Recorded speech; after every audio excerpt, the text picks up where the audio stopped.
ताहले no confidence आनंतु विधानसभा रे थोड़े चर्चा हेले ही जना पड़िबो किए केते पानी रे अछि।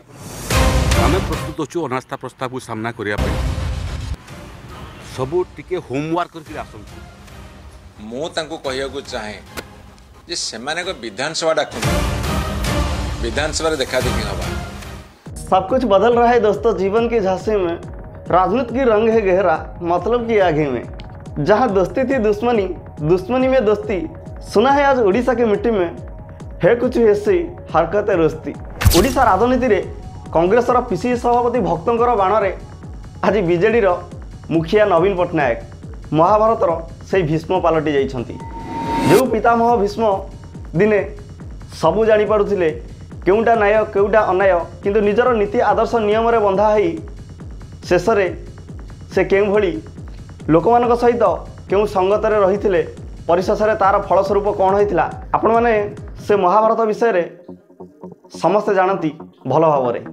किंतु से महाभारत ठारू ए महाभारत टिके भिन्न टिके नियारा। आज ओडिशा राजनीतिर पितामह भीष्म वर्तमान सही अवस्था तांकर। राजनीतिर मायाजाल रे एमिति छंदी हो जाइछंती ना से मुकुली पारुछंती ना सेठी बांधी रही पारुछंती। आपण माने देखिथिबे बीजेडी दल गठन हेबा ठारू जो कांग्रेस प्रत्येक कथार बीजेडी को विरोध करुथिला आज समय बदली जाइछि। सही कांग्रेस बीजेडी को हाथ बढ़ाउछि बंधुता पाई। काली जो बीजेडी दिने बीजेपी रो साहाय्य रे गठन होइथिला आज ता विरोध रे छिड़ा होइछि युद्धभूमि रे युद्ध करिवा पाई।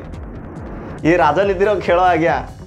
आपण मानू कोन लागुछि आसन पाइबा लोभरे किंबा निजर स्वार्थ पाई आज बीजेपी विरुद्ध रे चक्रांत करूना तो देखा बाकी रहा पितामह एवं कहार पक्ष ने पुरातन बंधु ना नूतन बंधु निजर अस्तित्व पाई निजक बचाइवाई से कौन करेंगे नीति आदर्श को छिड़े एक नूतन बंधु सहित हाथ बढ़ाई पुणी आग को बढ़े। आज ये प्रश्न उठू कहीं पीसीसी सभापति कांग्रेस भक्तचरण दास से कहू कहू एक कथा कहले जे आमठारू जो माने मुख्य विरोधी दल रे अछंती जहाँकर संख्या आमठारू अधिक से माने जदि विधानसभा रे अनास्था प्रस्ताव आनिबे ताहले आमे तांको समर्थन करिवु। एमिति भी मध्य कहिले जे सरकार को मध्य भांगिबार क्षमता आमे रखुचु।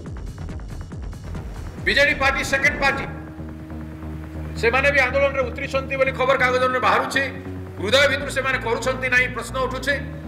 जदि हृदय भितर करिसंती ताहले नो कॉन्फिडेंस आनंतु विधानसभा रे विधानसभा रे राज्य सरकार विरुद्ध रे नो कॉन्फिडेंस आनिबा पाई आमे कांग्रेस पार्टी विपक्ष दल आह्वान करूछु।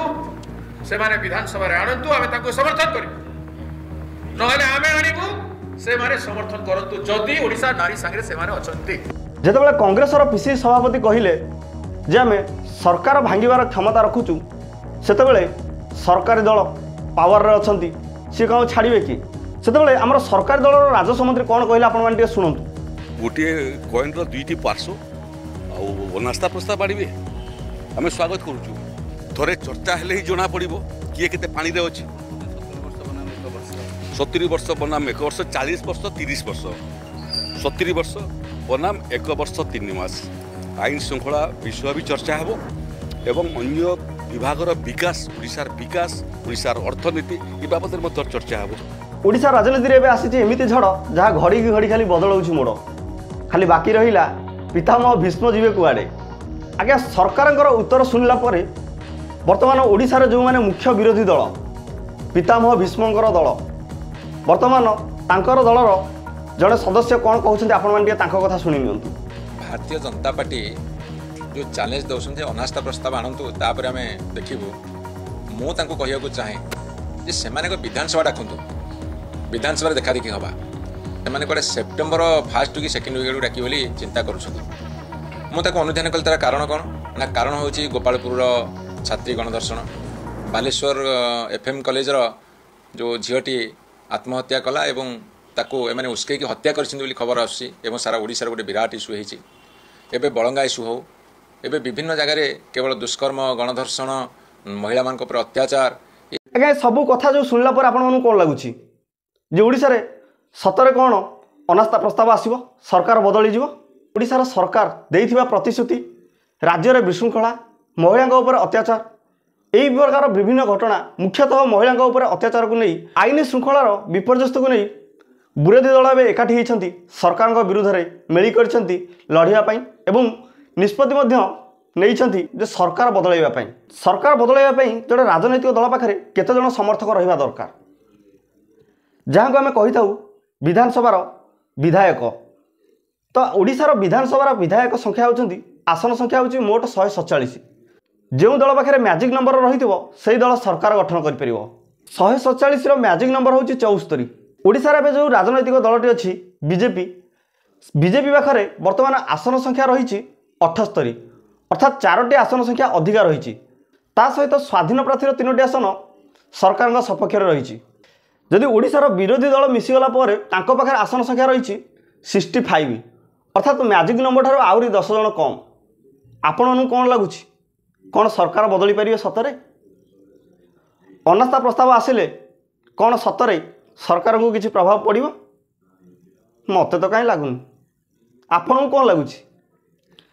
ଆଜ୍ଞା ଏ କଥା ସେତେବେଳେ ସମ୍ଭବ ହେବ ଯେତେବେଳେ ବର୍ତ୍ତମାନ ଯେଉଁମାନେ ସରକାରରେ ଅଛନ୍ତି, ଯେଉଁ ରାଜନୈତିକ ଦଳ ସରକାରରେ ଅଛନ୍ତି, ତାଙ୍କ ଭିତରୁ ଯଦି 10 ଜଣ କିମ୍ବା 11 ଜଣ କିମ୍ବା 12 ଜଣ ତାଙ୍କର ମତ ବଦଳେଇ ବିରୋଧୀ ଦଳକୁ ସମର୍ଥନ କଲେ ହୁଏତ କିଛି ପରିବର୍ତ୍ତନ ହୋଇପାରେ। ଯେତେବେଳେ ଓଡ଼ିଶାର ସରକାର ଗଠନ ହେଲା ସମସ୍ତ ଦଳ କୁହାକେ ହେଉଥିଲେ ଆମ ହାତରେ ତାଙ୍କ ଦଳର ଏତିକି ମେମ୍ବରଙ୍କର ଲିଷ୍ଟ ଅଛି, ଆମ ଦଳକୁ ଡେଇଁ ପଡ଼ିବେ ଫକିନି।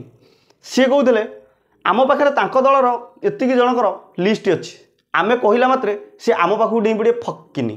କିଏ କାହା ପାଖକୁ ଡେଉଁଛି ସେ କଥା ତ ସମୟ କହିବ। ଦେଖିବା ଓଡ଼ିଶା ରାଜନୀତିରେ କ'ଣ ହେଉଛି। ଆପଣମାନଙ୍କ ମନରେ ପ୍ରଶ୍ନ ଆସୁଥିବ, ହୁଏତ ଆମେ ଜାଣିବା ଭିତରେ 20ରୁ 25 ବର୍ଷ ଭିତରେ ଓଡ଼ିଶାରେ ଅନାସ୍ଥା ପ୍ରସ୍ତାବ କଥା ଆମେ ଶୁଣିନଥିଲୁ, ହେଲେ ହଠାତ୍ ଏଠି ଓଡ଼ିଶାରେ ଅନାସ୍ଥା ପ୍ରସ୍ତାବ କଥା ଆସିଲା କାହିଁକି? ନବୀନ ପଟ୍ଟନାୟକ ଯିଏକି ନିଜର ଆସନ ଠାରୁ ନିଜର କାମକୁ ଗୁରୁତ୍ୱ ଦିଅନ୍ତି, ନିଜର କାମ ପାଇଁ ସାରା ଓଡ଼ିଶା ଆଜି ତାଙ୍କୁ ଝୁରୁଛି, ସାରା ଓଡ଼ିଶା ଆଜି ତାଙ୍କୁ ମନେ ରଖିଛି। କିନ୍ତୁ ଓଡ଼ିଶାରେ ପ୍ରଥମ ଥର ପାଇଁ ସରକାରକୁ ଆସିଥିବା ରାଜନୈତିକ ଦଳ ବର୍ତ୍ତମାନ ଓଡ଼ିଶାରେ ଏମିତି କ'ଣ ପରିସ୍ଥିତି ସୃଷ୍ଟି କରିଦେଲା ଯେ ଓଡ଼ିଶାର ଜନସାଧାରଣଙ୍କ ଠାରୁ ଆରମ୍ଭ କରି ଓଡ଼ିଶାର ବିରୋଧୀ ଦଳଙ୍କ ପର୍ଯ୍ୟନ୍ତ ସମସ୍ତଙ୍କ ମନରେ ଅସନ୍ତୋଷ, ସମସ୍ତେ ସରକାର ବଦଳାଇବାର କଥା ଚିନ୍ତା କରୁଛନ୍ତି। ଯେଉଁ ଜନସାଧାରଣମାନେ ନିଜର ମତ ଦେଇ ସରକାରକୁ ପରିବର୍ତ୍ତନ କରାଇଥିଲେ, ନୂଆ ସରକାର ଆଣିଥିଲେ, ଆଜି ସେହି ଜନସାଧାରଣମାନେ ପୁଣି ନିଜର ମତ ବଦଳାଇବା ପାଇଁ କାହିଁକି ବାଧ୍ୟ ହେଉଛନ୍ତି? ସତରେ କ'ଣ ଓଡ଼ିଶାରେ କହି ବୁଲୁଥିବା ଲୋକଙ୍କର ସରକାର ଆଜି କ'ଣ ଲୋକଙ୍କ ପାଇଁକା ଏତେ ଅଲୋଡ଼ା ହୋଇଯାଇଛନ୍ତି? ନା ଏହା ଭିତରେ କିଛି ରାଜନୈତିକ ଚକ୍ରାନ୍ତ ରହିଛି? କିଛି ଲୋକ କୁହାକୁହି ହେଉଛନ୍ତି ଭକ୍ତ ଯେଉଁ ଅନାସ୍ଥା ପ୍ରସ୍ତାବର ତୀର ମାରିଛନ୍ତି, ବିଜେଡ଼ିର ପିତାମହ ଭୀଷ୍ମ ବର୍ତ୍ତମାନ କ'ଣ କରିବେ କିଛି ଜାଣିପାରୁନାହାନ୍ତି। ଯଦି ହଁ କହିବେ ତେବେ ମରିବେ, ଯଦି ନା କହିବେ ତେବେ ବି ମରିବେ। ତ ଏହି ଅବସ୍ଥାରେ ପିତାମହ ଭୀଷ୍ମ ଏବେ କ'ଣ କରିବେ? ଏ ରାଜନୀତିର ମାୟାଜାଲରେ ପିତାମହ ଭୀଷ୍ମ ବର୍ତ୍ତମାନ ଛନ୍ଦି ହୋଇଯିବେ ନା ନିଜକୁ ମୁକୁଳେଇ ବାହାରକୁ ବାହାରି ପାରିବେ? ଆପଣମାନେ ଏମିତିଆ ଭିଡ଼ିଓ ଦେଖିବା ପାଇଁ little TV big thoughts YouTube ଚ୍ୟାନେଲକୁ ଟିକେ ସବସ୍କ୍ରାଇବ୍ କରି ରଖିଥିବେ ଏବଂ ଲାଇକ୍ଟା ଟିକେ କରିଦେଇଥିବେ। ଏତେ କଥା କ'ଣ ଯେ?